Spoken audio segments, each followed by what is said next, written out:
fasena ñana la nga tabalek fa nga bëgg yeeg jàmbaar marawaj dëgg la génne warul tiit moom du ragal jàmbaar marawaj moo di buuru àll bee la fekk dalay daan loolu la ñëpp wax fulla fayda moo amee fulla fayda kenn du la yee fulla fayda moo amee fulla fayda kenn du la yee fulla fayda moo amee fulla fayda kenn du la yee.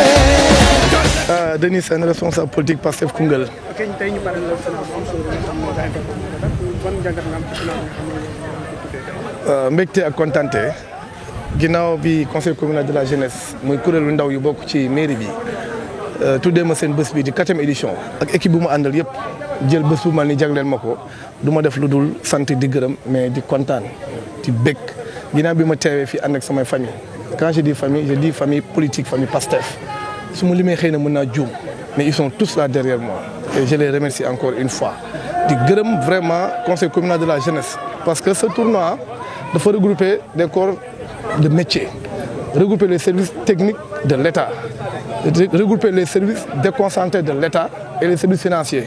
Aujourd'hui, la finale opposée, douanier contre sapeur-pompier.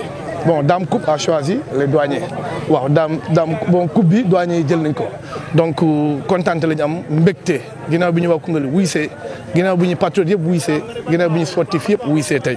waaw mu nekk loo xam ne mën nañu jàpp ne day gën a taxawal diggante yi nga xam ne ñooy intercorps yi pour seen solidarité link bi gën a dëgg. Tout à fait tournoi de solidarité la tournoi de cohésion tournoi de fraternité parce que tournoi bu regroupé ay jaay quotidien ay jakartamen ay menuisiers ay mécaniciens ay enseignants ay agents de santé ay jàngalekat je l'ai dit tout à l'heure ay sapeurs ay gendarmes ay douaniers tournoi boobu defe naa lu mucc ayib la ay banquiers encore. ay commerçants bàyyiwuñu kenn ça fait 4 ans ñu ngi koy def même les tailleurs sax ci lañ bokkoon donc lii dafay renforcer vraiment lii ñuy wax fraternité ànd bokk ndey bokk baay doon benn xam ne suñu Koungheul ñun ñoo ko mën defar ñoo ko mën liggéey au delà de Koungheul suñu Sénégal ñun ñoo ko mën a liggéey bokk ndey bokk baay aller vers l'union des cœurs. En tant que jeune acteur politique à la fois ban message ngay lancé jeunes yi pour ñu gën a impliqué wu li nga xam ne mooy soxal seen gox. waaw ñoom ñëpp ñu taxaw rek à l'image du président Bassirou Diomaye Diakhar Faye et à l'image de notre mentor le premier ministre Ousmane Sonko notre héros national à l'image de ces deux-là ñun ñëpp ñu xool ci ñooñu roy ci ñoom ku nekk téye sa gox jàpp sa gox fonk sa gox liggéey sa gox comme ñoom ni ñu téye Sénégal dina ñaanal ndam aussi parce que fi ñu jëlee réew mi métti na compliqué na mais ils sont sur le bon chemin. Voilà. On peut passer à la présentation. Pourquoi pas je m'appelle Denis Sène responsable politique Pastef Koungheul. Voilà. C'est un honneur pour moi, c'est une grande fierté, un honneur que le conseil communal de la jeunesse m'a fait. Je remercie d'abord son président et tous les membres de ce conseil. Je remercie la famille qui est là. Je ne vais pas citer, parce que sinon je vais omettre et je ne peux pas omettre. Ils sont tous des frères, des amis de long compagnonnage. Mais je remercie son excellence le président Bassirou Diomaye Diakhar Faye et son premier ministre, notre mentor, le premier ministre Ousmane Sonko. Je remercie encore notre coordinateur départemental qui n'est pas là, Babacar Ndiaye, DG OGIS. Il est empêché parce qu'on va vers les JO 2026. Je remercie encore une fois notre honorable député El Hadj Gueye qui est empêché mais qui a appelé toute la journée, il n'a cessé de m'appeler.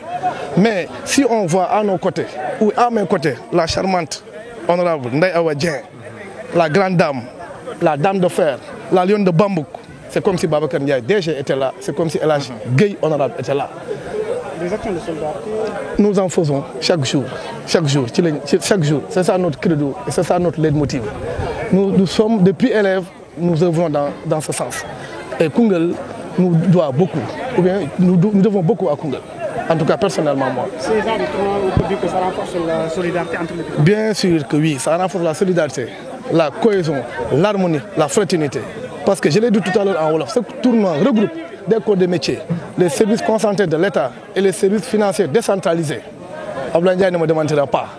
Ce tournoi regroupe des jeunes, regroupe des gendarmes, des mécaniciens, des tailleurs, des sapeurs et des douaniers que je félicite au passage parce que Dame Coupe a choisi les soldats de l'économie.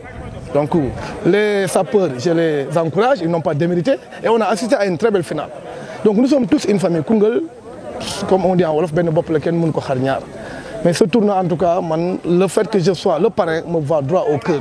Et je remercie encore une fois, je ne cesserai de le dire, la famille qui est là, mes frères qui sont là, mes frères patriotes, docteur Mboup, mon frère El Babou, mon jeune frère qui a eu à collaborer avec moi depuis le début, mon frère Pape Diouf, mon frère Samou Diop, et j'en passe. Et je remercie Khadim Seck aussi. Quel est le message Je remercie tout le monde. au développement de la localité?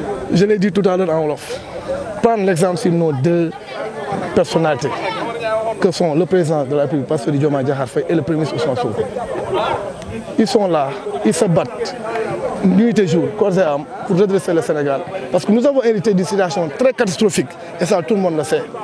Les gens peuvent baver, ils peuvent parler, mais ils sont conscients des objectifs, ils sont conscients de ce Sénégal Vision 2050, et c'est là où nous appelons tous les jeunes à œuvrer dans ce sens.